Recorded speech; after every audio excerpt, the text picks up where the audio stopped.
Ladies and gentlemen, welcome back to Deep Thoughts. Today we are going to discuss violence and culture, because it's a subject that's been brought up a lot. If you're in your 40s, you've heard the whole gamut of this whole thing, and people, so I got a request to do an episode on violence in video games, and I thought, well, that's a great idea. But it's not just in video games nowadays. It's in music, it's in television, it's in film, and it's also all over the internet in the form of, videos of horrific things that happen in the world. I mean, there's just an unceasing amount of violence that's being portrayed on us. But I want to slow down time, go into it, and analyze, what we think about such a thing, because depending on how old you are and depending on your experience in life, you could end up defending it. You could be a person that defended it at one point in time, and now that you've grown up a little bit, you realize how much it's really screwed up society. And being in video games myself since I played video games in the arcades in the late 70s. Went through the 80s and learned how to make them, draw them, and program them, and design them. And in the 90s, got a chance to work for, video game companies like Activision and Electronic Arts, and then my own company. And of course, when you work for one company, you're analyzing every other company, right? You're looking at what the competition's doing, where's it going. If you're a good game designer, you're looking for cliches. You're looking for cliches in every single conceivable metric of human behavior. You're looking at it from, what are the mechanics in a video game? Are we first person? Are we third person? Is it a side view scroller? Is it top down, isometric? It's all these different things. But then it gets into color palettes. Then in the 90s, when we got more horsepower and more disk space to ship a game on, we really started getting into a deep story. And it doesn't actually take a deep story at all to get to this huge transformation in society. And of course, the 21st century, it's just on steroids. Music, as we always say, there was no violence in music in the 60s and 70s and most of the 80s. Of course, towards the 80s, you start getting into some of the gangster rap stuff, and we'll talk about that. In the 90s, it went off the chain. We have utter gangster rap making, suburban kids look like gangsters, while video games like, Grand Theft Auto were coming out and basically teaching kids how to conceive of killing, murdering, maiming every single class structure, from, a homeless guy that needs a handout to, a woman walking down the street in a business suit. Television shows have polarized good and bad in the opposite realms, such as shows like Breaking Bad, which is a brilliantly made show, brilliantly written. However, if you pay attention, you're rooting for the bad guys. Anytime they kill and murder someone, it's usually another bad guy. But, at the end of that show, there's a police officer that ends up cracking the case, and he's a bad guy, to us, because you want the good guys to lose, the bad guys to win, because that's how the story's formatted. We have accepted this sort of odyssey of, the Colosseum, where people used to go inside of a building and watch supposedly, Christians and other people be torn to shreds by animals, lions, and that kind of stuff. Or two humans going at it, where a gladiator is going to fight a peasant, where there's, it's the whole cards are stacked all against this guy. And because it wasn't us being hurt, we, as a people back in the Roman days, would sit there and watch that stuff and go, whew, at least it's not me. Boy, I feel better about my life when I go home. On television, we have not only fictional gore, but we have reality show gore. We have light reality gore, which would be like a show like Cops, all the way to shows like Lock Up, where you're watching a bunch of people in prison. And again, you're thinking you're lucky stars. You're not the person in prison. But boy, you want to watch their suffering on television, right? And we're all guilty of this. I'm not saying that I didn't, watch this with total fascination. Because again, one thing to remember is that the mind is sort of a pattern buffer. It's a pattern machine. And we get tired of old patterns once we learn the cycle of being introduced to new patterns. And it's alien at first, it's interesting, there's a lot of curiosity involved, so we go and explore it. We exhaust the entire trend of, say, a decade's worth of new video games, new music, new television, new film, all that stuff. And then we want to change. We want it to go to another level. And the simple game is to keep ratcheting up the same formula. What was a Dirty Harry movie in the late 70s, early 80s type thing turns into more gangster films until Tarantino gets on there and writes some brilliant films that were just god-awful, horrific scenes. Brilliantly written, brilliantly shot, brilliantly acted, but still, it keeps ratcheting it up and ratcheting it up. And, the technicality of the people who make this stuff is that they are becoming wealthy as a result of creating this content, so they never have to live in these situations typically. They're never held at gunpoint. They don't worry about necessarily the safety of their homes when they go home. Now, of course, there's stalkers that can mess it up for everybody, but overall, the effect of what they're doing doesn't bother them because they're not in that realm. It's like there's a class structure. You have the upper class folks that pay for this kind of stuff, and I don't mean that quite literally as in whoever has a lot of money does this. I'm just saying when you make a ton of money off of making a video game that's really violent, you get to move to the gated communities and just enjoy the best part about life, according to culture, right? But with the turn of 9/11, we have, and the formation of ISIS, the formation of Al-Qaeda before them, all these, wars that freak us out and make us push a lot of money into military-industrial complexes so we can be protected. The fact that beheading videos are ever filmed, whether they be real or not, it doesn't really matter because the effect on society is exactly the same. And now we know there's a constant stream of videos out of every area of the world that is engaging in, sort of guerrilla warfare, whether it be a drug cartel or a real war that is between, nation states and religious ideologies and all that stuff. And so, it's good to talk about it because I want to make sure that any of you who are slightly younger can understand someone in my position and what I've seen so that you can understand there actually was a transformation into this realm. If you were in your 20s right now, you've known nothing else but absolute horror. You would. You're born in the late 90s and, before you were really archiving and retrieving memories, 9/11 had already occurred. By the time you're out of grade school, we've already completed a couple huge wars in the Middle East. By the time you got into junior high and high school, beheading videos are everywhere. I want you to understand that this wasn't the way it was.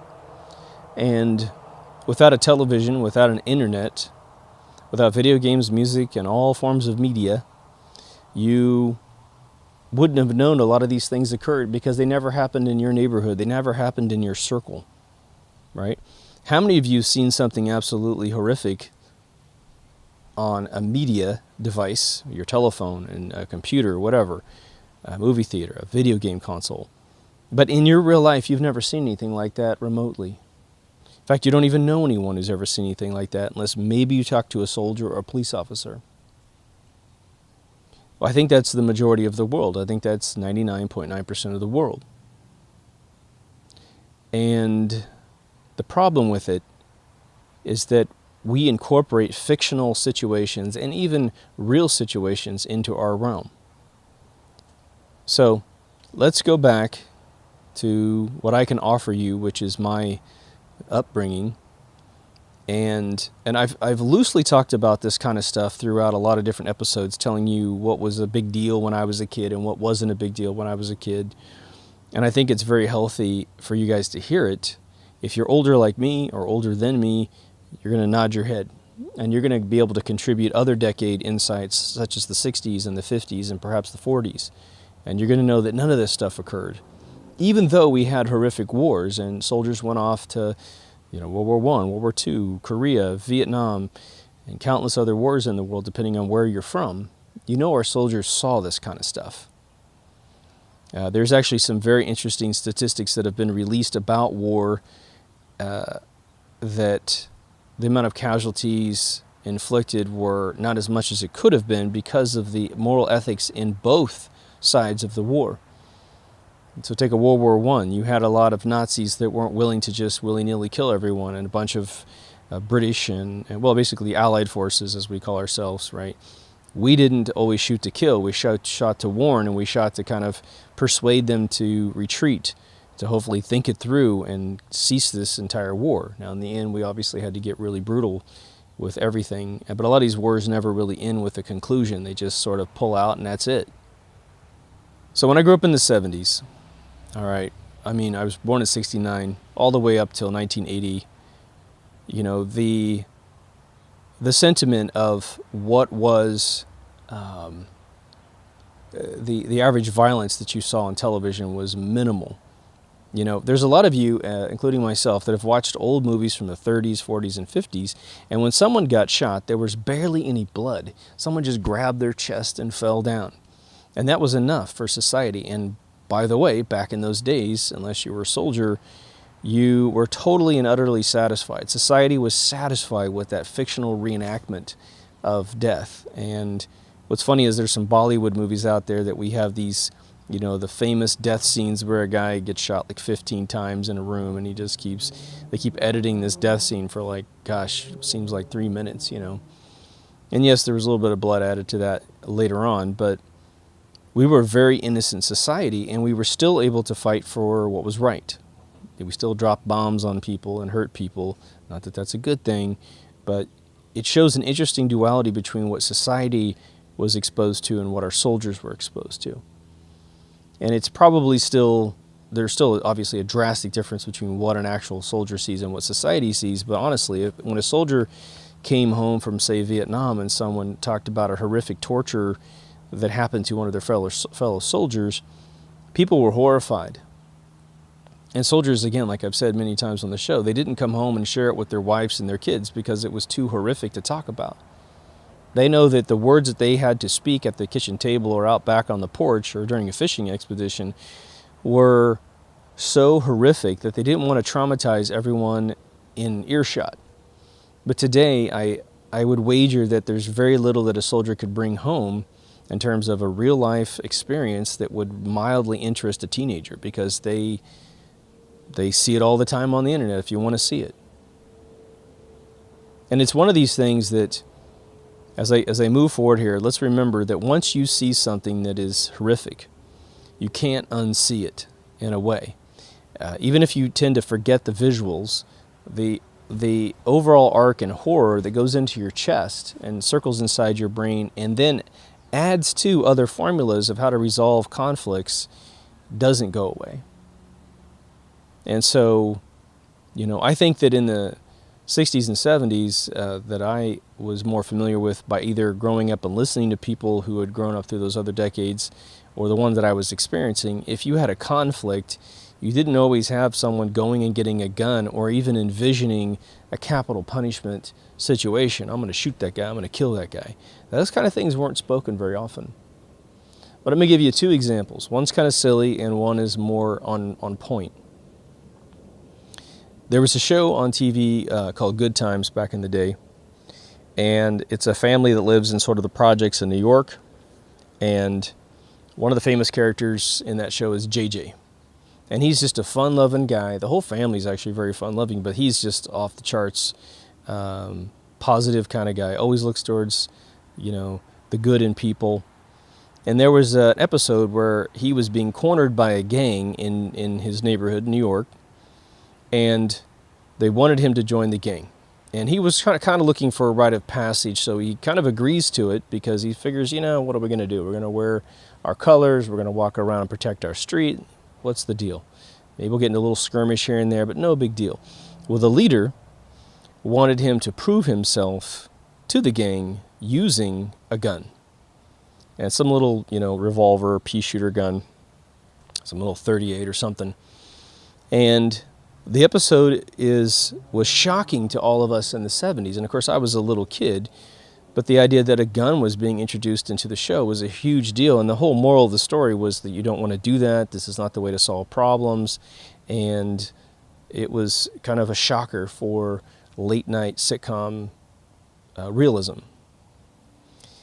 Now, around, I think, 1979, a movie came out called Warriors.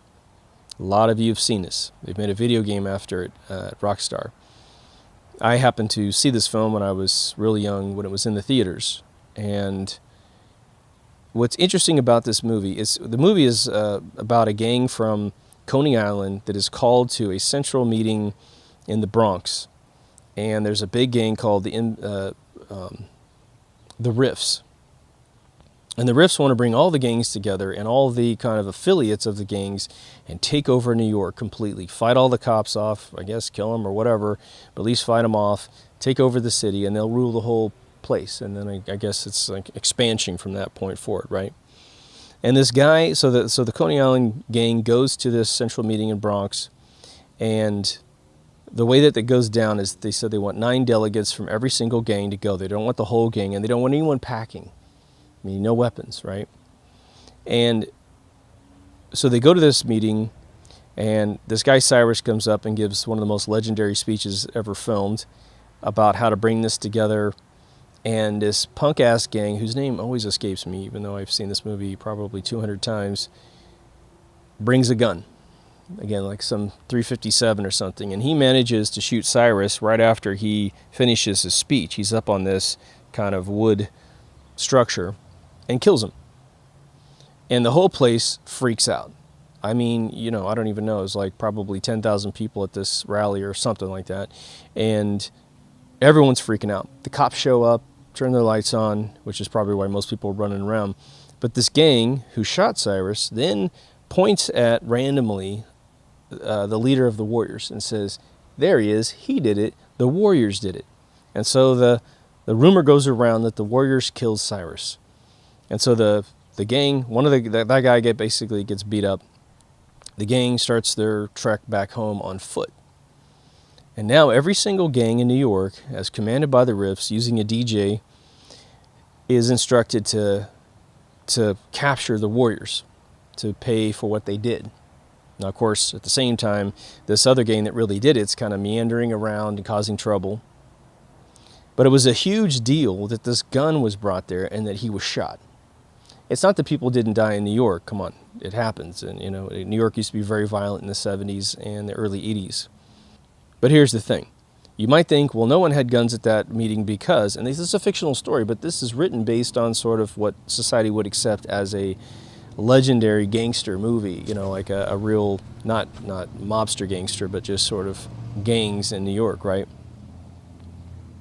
But when they are told to capture the Warriors, now you have every single gang can do whatever they want. They can get all strapped again. They can do whatever they want, bring their weapons. And every single gang that they bumped into did not have a gun. The baseball Furies with bats. You had Turbo ACs. They had bats and chains and stuff. It's not that you couldn't get killed by getting hit in the head with a bat or something, but it was much more subdued. And of course, at the end of the movie, they managed to clear their name and that sort of thing. And there's a pretty interesting finale that goes on there. But up to 1980, that was sort of the full arc of what was going on in America in terms of people's commercial perception of violence within this country. With the 80s, you had, a huge explosion of all kinds of things. The music culture, sort of the glam rock blew up. You had the British pop thing that was going on. Punk was kind of dying off. Disco was kind of dying off, but it sort of made its way in a lot of music, to be honest. Films. Films were like Every Which Way But Loose, with Clint Eastwood doing fights behind, stores to make money and that kind of stuff. Towards the mid-'80s, we started seeing a little bit of violence start coming in that was sort of off the chain, which was like movies like Terminator. We had movies like, just basically all the movies like Die Hard and all the big superhero films that were going on, right? I don't mean superhero, but, basically Schwarzenegger, Bruce Willis, Sylvester Stallone, that gang were making a lot of films. When Total Recall came out, I went to the movie theater. I think I've told this story, and I was in Thousand Oaks, California, at the mall watching the movie, and the crowd was actually very energized, very excited, and every time anytime anyone got killed in the movie, most of which were Arnold, they started counting and counting. By the time the movie was only like maybe 10 minutes in, and we were up to the 40s, and we stopped counting because you just couldn't pronounce it right, and everyone started laughing, and we ended up watching the film. The director of that film was very famous for saying, more blood, right? In the music industry, we also had rap, and rap had a very interesting transformation that if you were there, it was sort of wild how it spawned. The early rap of the world was just all about dancing, partying, and just the overall fun culture that America was in. A lot of the lyrics were about, don't do cocaine, White Lines with Grandmaster Flash. And you had, Run DMC and LL Cool J and Kool Moe Dee and Curtis Blow and all these guys trying to clean up society and saying, look, we need to stop this. We need to get the ghetto out of the ghetto. And it was great. Then the first three groups I ever saw that really got kind of hard. One, it was actually a fairly innocent guy that just happened to have a tougher delivery. You had Eric B. and Rakim. And Rakim was famous for this really tough, monotone style of delivering lyrics. Still a peaceful guy. Still really sort of a philosopher. And he still makes records to this day. I would highly recommend you look up his catalog. You also had Ice-T coming on the set. And Ice-T had seen a lot of stuff in New York and Los Angeles. Obviously, he made some money rapping for the movie Breakin' and Breakin' 2. Then he comes out with Brian Pay's, and he starts kind of laying it out about what it's like to be in Los Angeles with 6 in the morning, that kind of stuff. Then, of course, we had the debut of NWA, where you have guys straight inside the center consciousness of Los Angeles, which is Compton.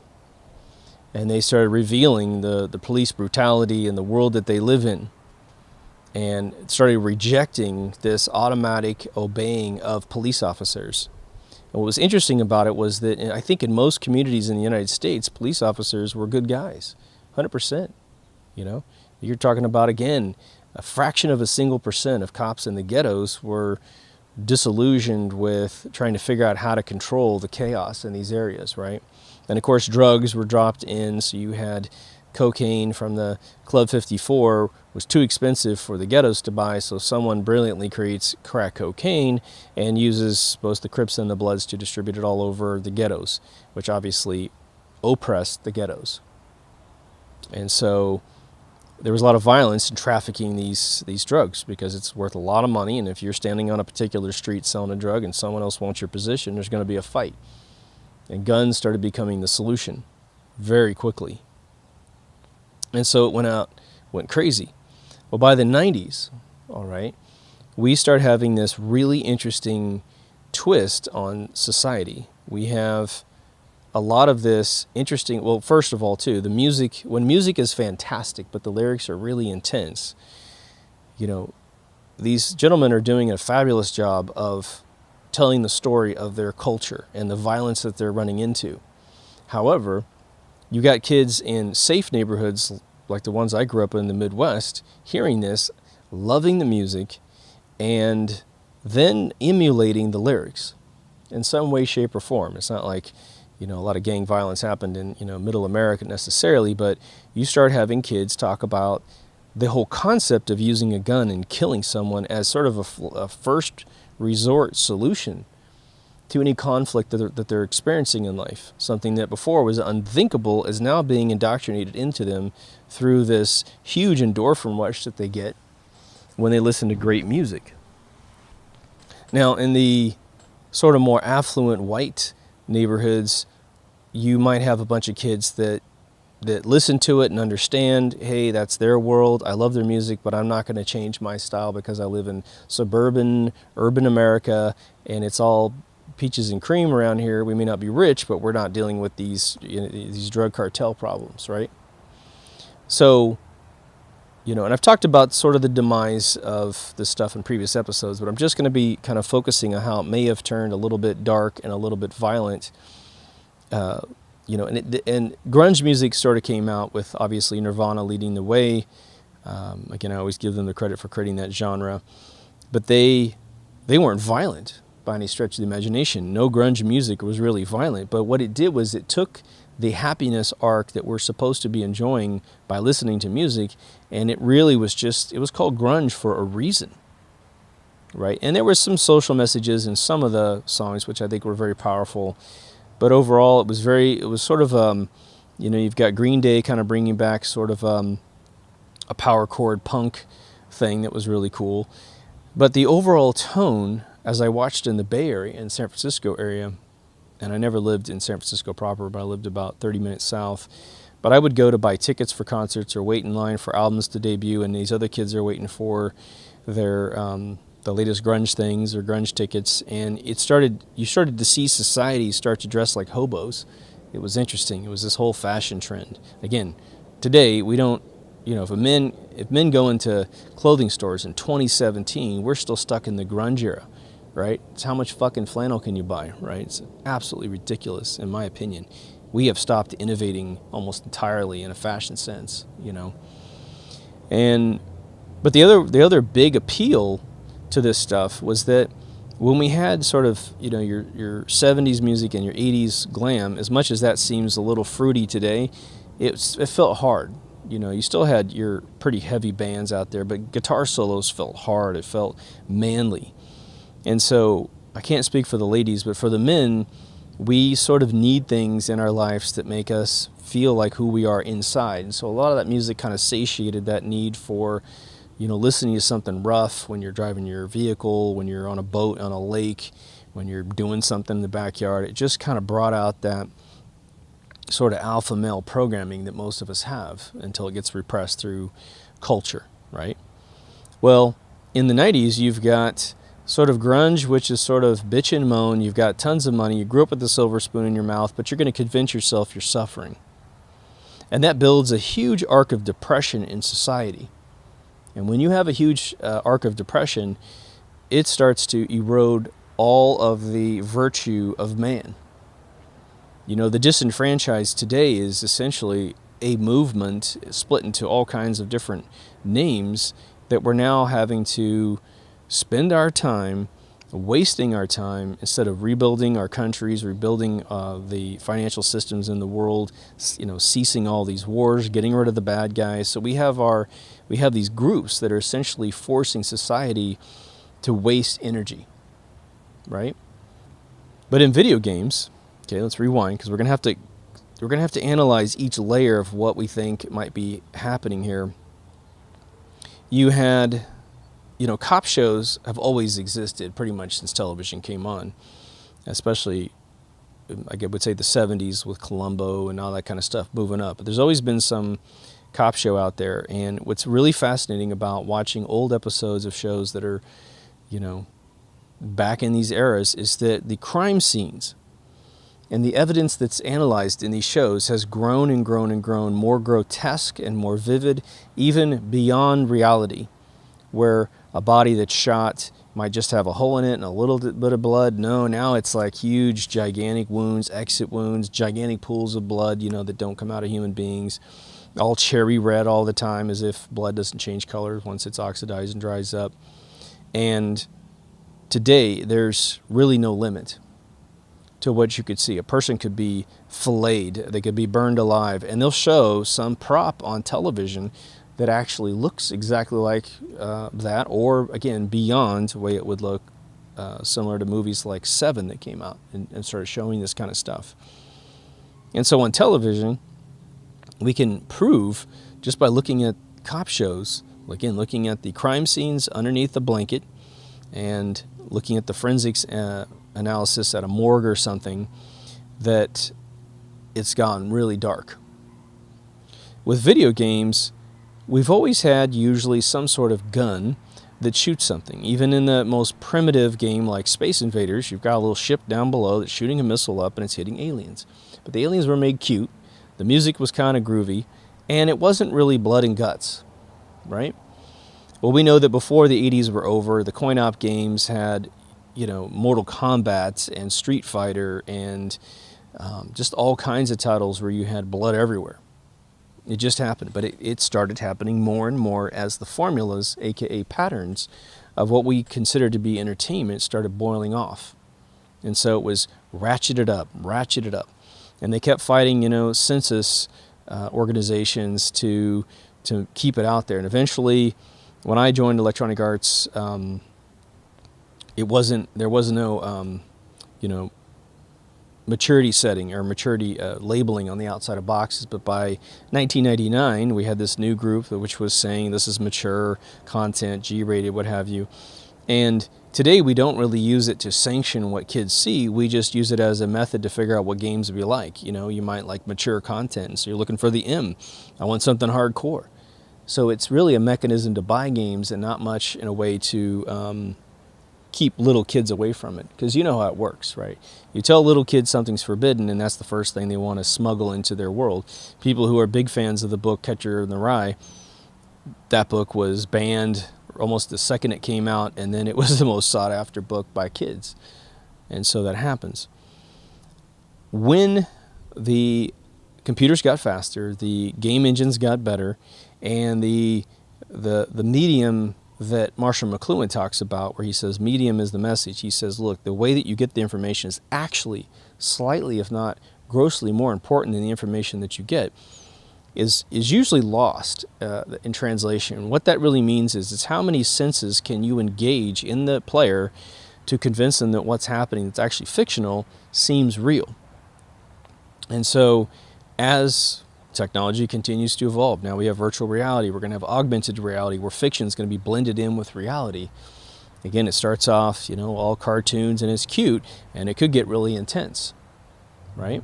There's a great episode on Black Mirror in the 3rd season where soldiers are programmed to see other human beings as monsters, so they kill them. But they're actually normal. But the military-industrial complex of the future figured out how to jack into the visual cortex of the mind and all the emotions, all the sight, sound, hearing, all that touch, and they see something that's not there. So could you imagine labeling a certain race of people with mechanics to say, oh, you're not seeing a guy, you're seeing, some beast, some zombie or something, right? And then you kill it. But you think you're doing the good for this, society. You're ridding society of this huge infestation. The 90s was a huge turning point, because when I was in Activision drawing games, they were very fun games. Sure, you killed an alien or whatever, but the death sequences were always goofy and funny. I drew this game that I designed called Mutant Warriors back in the day, and we had little guys, a little isometric game, and when you shot the guy, he fell on his back and he kind of dissolved into the ground. You could see his bones come through the suit and that kind of stuff. It was kind of funny. It didn't have big giant pools of blood. It was unnecessary. When Pac-Man dies, what does he do? He falls on his back and he kind of unravels. Well, you still feel the same sort of loss that you've lost, that you haven't been able to continue playing the game indefinitely and get the super high score. And then we had the horsepower to start portraying human figures more and more inside games. For those of you who remember the Atari 2600, it barely had enough horsepower to do anything, and so that's why every background of every Atari 2600 game is a mirror, except for Star Castle, which was a very special title. But then the Intellivision came out, and the big thing that Intellivision had, believe it or not, was a stick figure that could actually actuate its legs and arms as it ran. Tron Mazatron was the very best version of that, in my opinion. But then, of course, it gets more and more real. The coin-op games had a lot more horsepower, so you started playing boxing games. And again, Mortal Kombat comes out, Virtual Fighter comes out. Things are going 3D now. So we had the ability to model 3D and animate it live. Well, that just got the folks more, power to create believable realities. And even though you guys might look backwards on some of these games and just laugh your head off how pathetic they look, what's really fascinating, and what's very rarely discussed ever, in fact, I'm going to say I probably have never heard it formally discussed anywhere in schools, but our brains took those little tiny enhancements of reality and we made it reality in our mind. We were these little stick figures, the SSI boxes that had Dungeons and Dragons. We were those weird stick figure characters, which had a little bit more color to them. So each step of the way, we're willing to allow these sort of bad impressions of reality to usurp what we accept as reality. And when that happens, you start getting programmed. And that's why Marshall McLuhan said, be very, very careful how you ingest information, because the more realistic it is, the more it engages your senses, the more it's going to corrupt the way you think. You're no longer going to be in control of your mind. Well, when the internet comes online and we finally start getting enough bandwidth and server space that doesn't cost gazillions of dollars, well, then we started getting all kinds of stuff. The first things that happened were, pictures of horrific, crime scenes, and then it was movies of crimes occurring, and now it's just completely off the chain, right? It is my hope that that pattern in itself starts to wear out, where people kind of go, that's old shtick. I don't need to see another, robbery at a convenience store that ends in some fatality again. Once you see 20 of them, you've seen them all, right? I'm hoping that that's the case. But we know now that, let me finish my other story. In the 90s, Electronic Arts was always about sports, with a couple side titles that were really interesting. But I watched for the very first time their policy towards violence change. And it happened in the most innocent way you could ever imagine. One of the titles I worked on was called Knockout Kings, which released in 1998. And I did some of the soundtrack work for that. And there was a big uproar inside the company that we weren't going to create, quote unquote, a fighting game. Because in their minds, they were looking at Mortal Kombat and all these kind of side-scrolling, fighter games where people are pulling skeletal remains out of a person and, a spinal cord out, with the brain and that kind of stuff, blood gushing everywhere. But we're like, no, it's going to be traditional boxing. Muhammad Ali was on the front of the box, and we did all these different fighters in the title, right?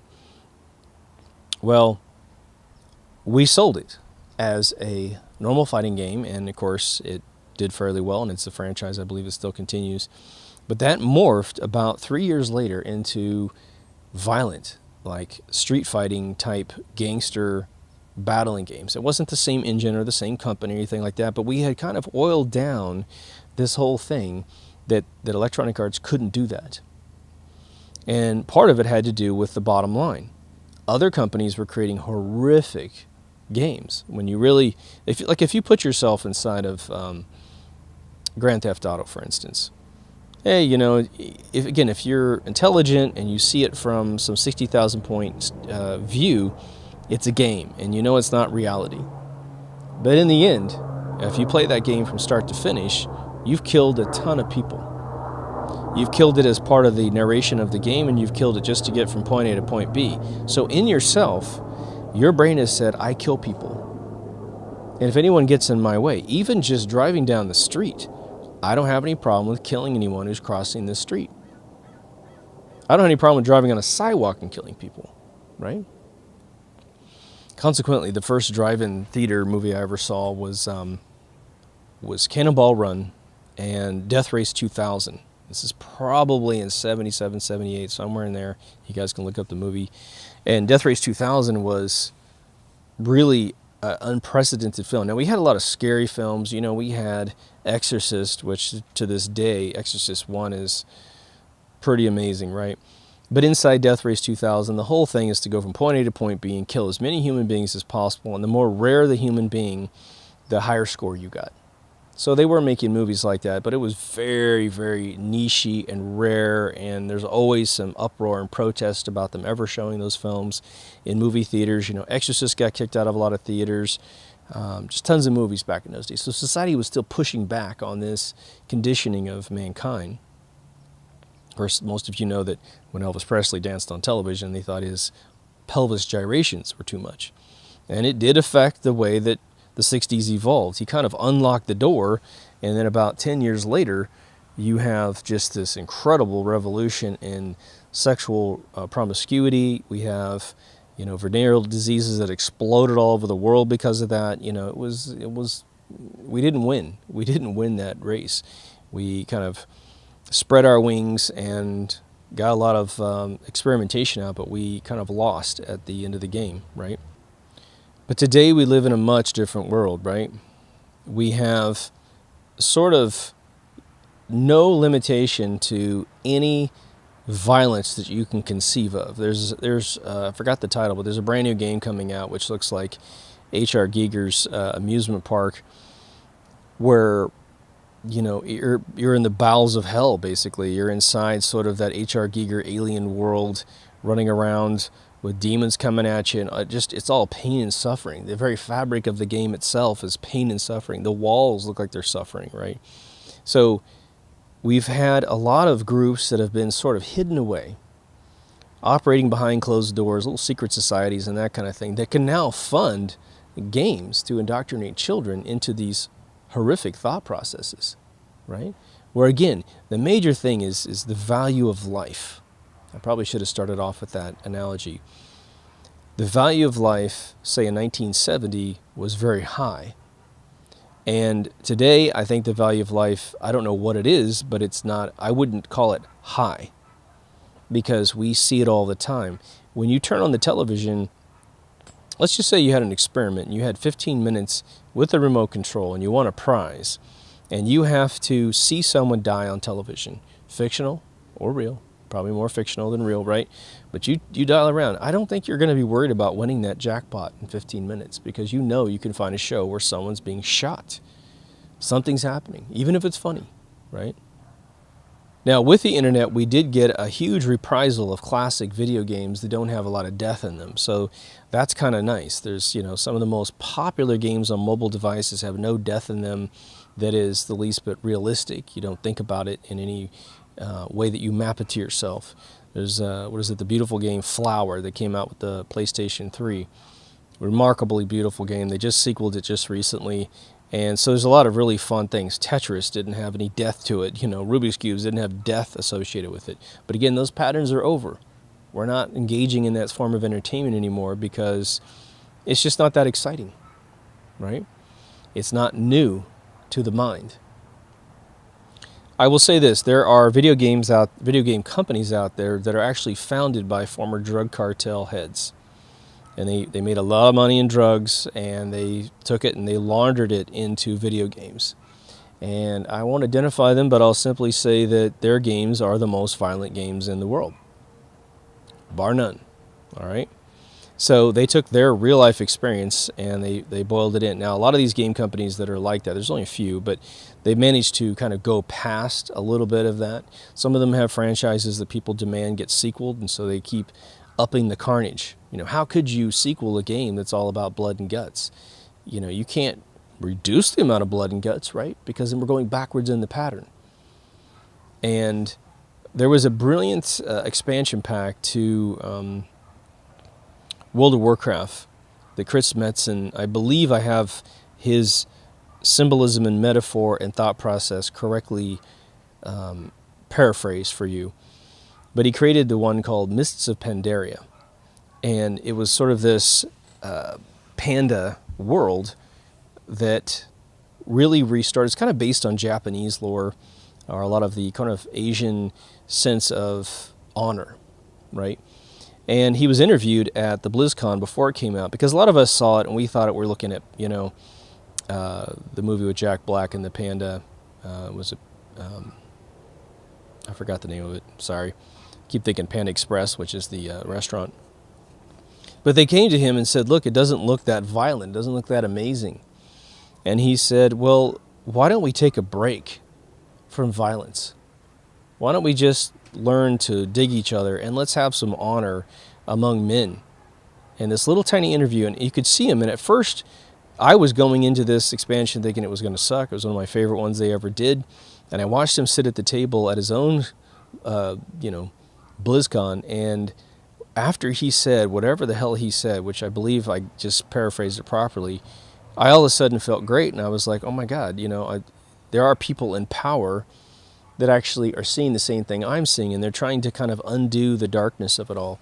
And, World of Warcraft really doesn't have any vivid, realistic deaths. It does make you kill things constantly. So again, in your brain, you're killing constantly, no matter what it is. And, part of it has to do with one of these things that says, as long as you're killing a bad guy, you're okay. The problem with that formula is if someone can convince you that a good person is a bad person, then you're screwed. And that's what essentially a lot of the wars that are going on do. Imagine a person of a certain race. Imagine that in your brain. I'm not going to say any because there's no need to. And they do something really bad. Or maybe there's a collection of them, maybe even 1,000 of them that do something really, really bad. And in your brain, you're trying to create pattern recognition for evil and darkness and try to keep yourself safe and your family safe. But in your brain, you start spreading it out over all these different races.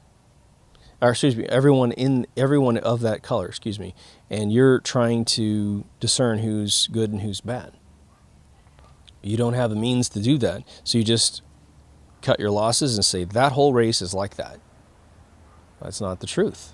It's not the truth about any race on planet Earth, right? How many Sikhs were attacked after 9/11 because they happened to wear a headdress?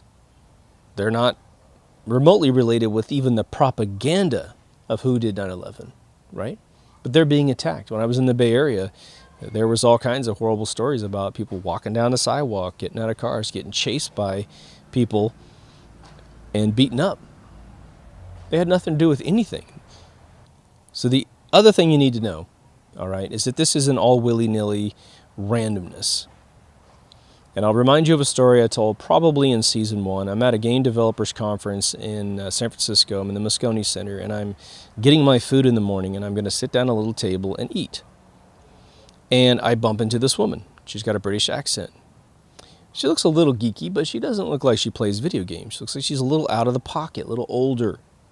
And I'm looking at her, I'm saying, well, what are you doing here, She says that she works for the British government in the military, but more at a sort of Area 51 over there.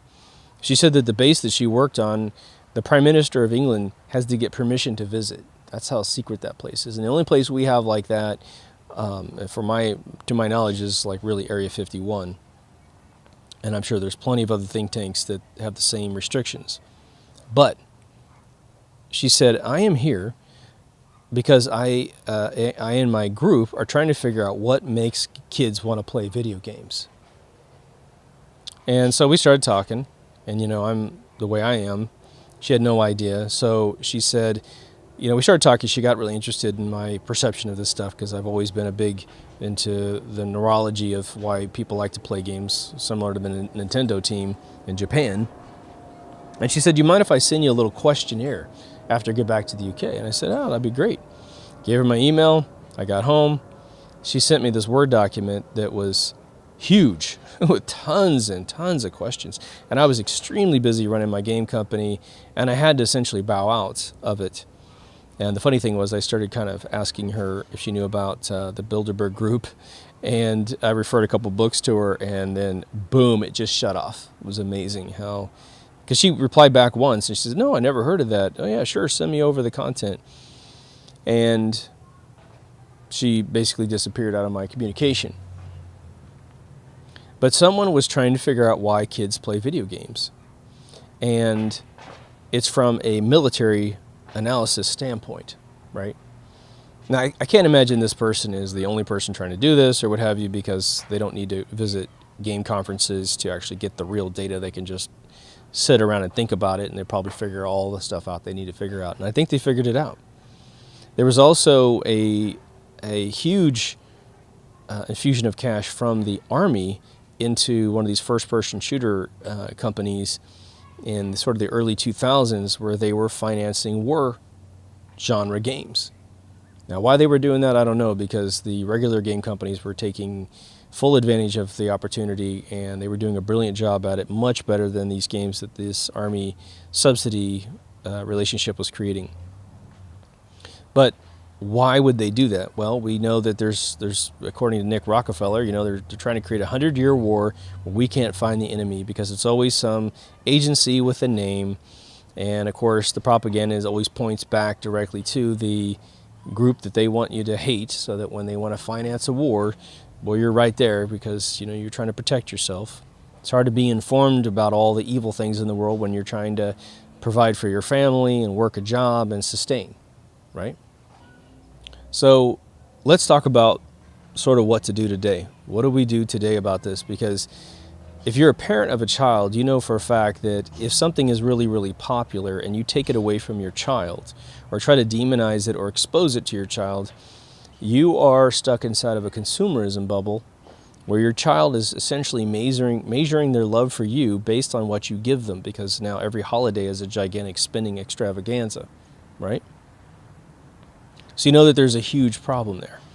I have bumped into plenty of parents who have done amazing jobs. I mean, jobs that I almost wonder how they're able to pull it off, because kids always go to school. There are some homeschool kids, and there's a lot of benefits to that as well, as long as the parents are educated enough to actually pull it off, right? But if you wanted to sanction, violence to your family, well, there's going to be very few shows you can ever play on television. There are, I did a whole show on Westworld. Tons of death and sex in Westworld, right? I like Deadwood, I like Rome, but I'm an adult. I know what I'm looking at.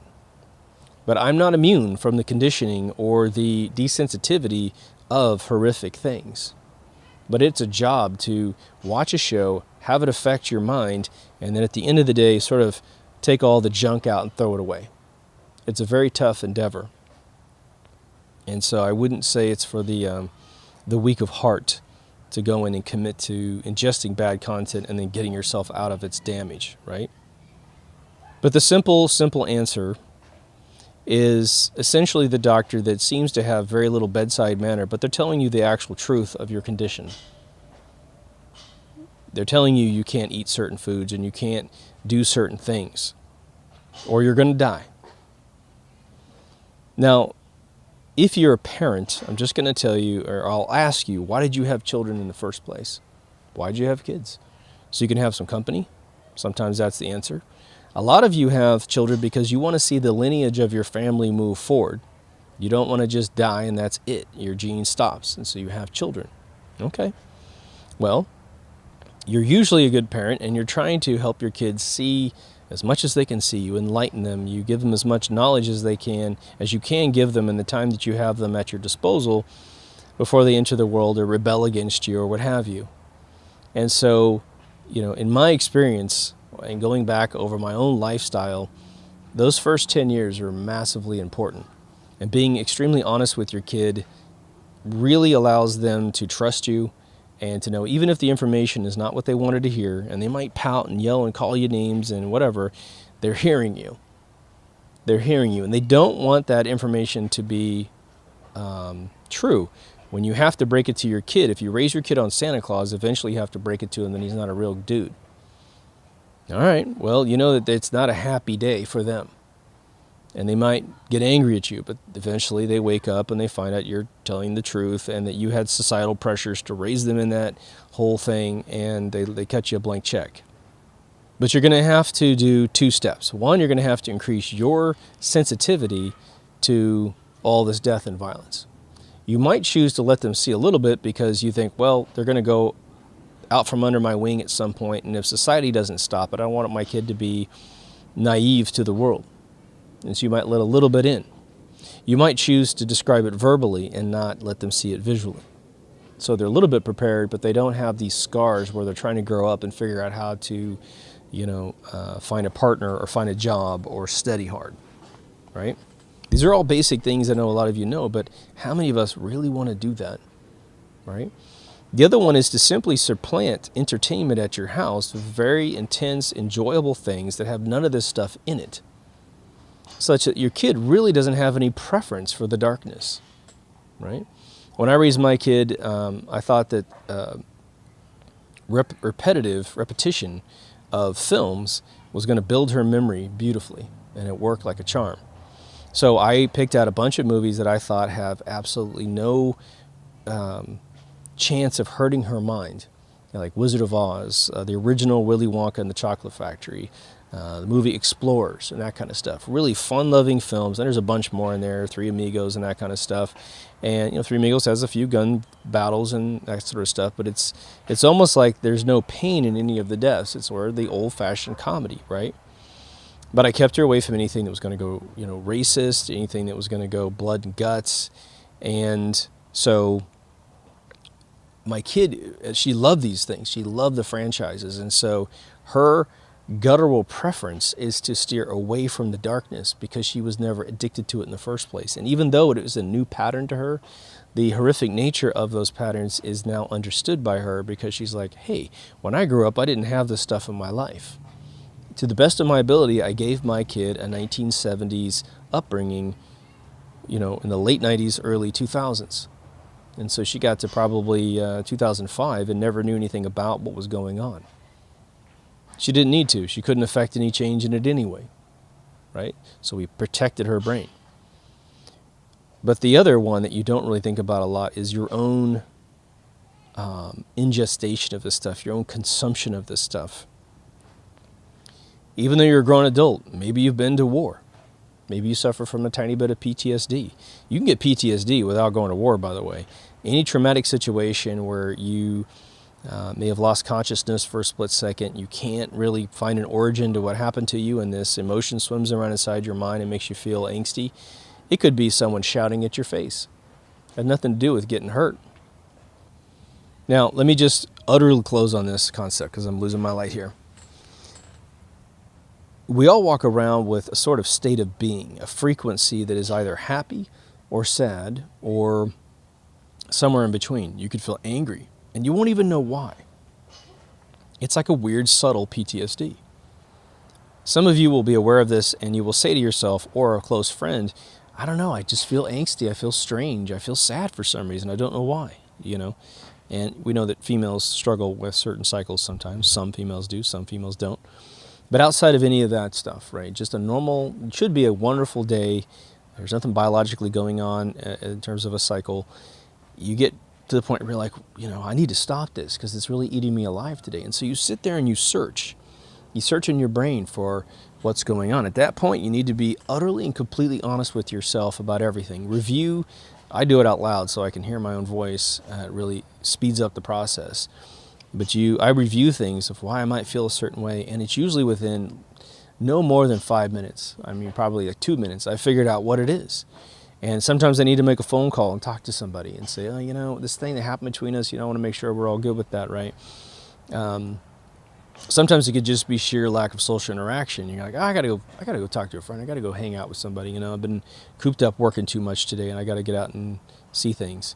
So when it comes to violence in your life, there's no part of the human psyche that enjoys it, to be honest. Even if we got up and hunted for our food every single day, there's a part of you that might feel the adrenaline rush of the whole thing, especially when you're victorious in a hunting exercise. But in the end, you really wish that you didn't have to do that because there's always a chance you could get hurt. And when you have these fictitious things in your brain, for instance, if you were to watch, I don't know, a bunch of home invasion videos or something like that, you might start being paranoid that your home could be invaded really easily. So you buy a bunch of guns and you can never relax in your own home. You never feel safe, right? Well, that's a disjustice to you because the odds are stacked way against that ever happening to you. I don't mean don't protect yourself and that kind of stuff. But if we can just start to say, look, I know that show exists on television. I don't watch it because it's really violent. It's a cop worship show that just gets gross. Or, you know, there's a video game out there that is just all blood and guts, and there's no fictional spin on it that makes it sort of acceptable. All right, because there's, again, World of Warcraft kills a lot of people. There's a lot of video games that kill a lot of things. You need to study every single minute detail of that because it is very real for you, believe it or not. Nobody wants to be controlled, and that's the other resistance factor. Don't control me. I want to live a completely free life to do everything that I want. And I'm not saying you shouldn't try to pursue that sort of lifestyle. But if you did have a choice to eat food that's good for you and food that's bad for you, you know if you eat the food that's bad for you, it's only called bad for you because it's either going to shorten your lifespan or make you feel like crap, or both. So you probably do it like most of us do it, and you do it in moderation. I eat something that's ridiculous that makes me feel good, but in the end, you see the extra pound on your body, your heart doesn't function properly, you don't sleep well. And so over time, you start to pull this out of your cycle. And I think that's what we have to do with violence in the world as it is portrayed to us in a way that doesn't need to exist. It's bad enough that the news brings you every horrific tale on planet Earth, right? Things that happen that you couldn't possibly affect change. Right now, as of October, 15th, 2017, the news has got probably 4 or 5 abduction, murder, stories that are constantly being updated on the front page of every news outlet in the world because they're making money off that death. They dig that, right? And there's nothing you can do. If someone's passed away, that's it. The local law enforcement will catch them if they're still out and about. You don't need to hear a horrific story to make you go into some traumatic phase of your life or to ruin your day or make you feel tense. You might read something. Maybe you have a brand new newborn. You read, oh, newborn was snatched and murdered. And you're like, oh my God, I got a newborn. I got to protect my newborn. I got to really extra protect my newborn because I read this article about something happening in Tunisia. You don't need to read it. You don't need to make your life horrible. And if you want to study the world when that wasn't the case, you study the various areas of the world in, say, the mid-50s when the newspapers weren't on the internet, when television shows didn't report things that were horrific because they knew there was nothing you could do about it. They sanctioned the news a little bit to make sure it was a more positive, constructive thing about what does matter in your life. If there's a new president running, you got to know the issues. If there's new policies in your local area, you got to know the issues. If there's a recall on a drug, you should know the issues, right? Because it might affect you. So that's a quick 1 hour on, I think, violence and culture. I just skimmed the surface, but I don't think you want to listen to this for any longer than that. So I appreciate the recommendation. I forgot who did it. It was on YouTube, but thank you very much. If you know you're the one. It's deepthoughtsradio.com for all the feeds. I want to make a really short bumper today just saying there's video and audio. So go to that website and you can find everything.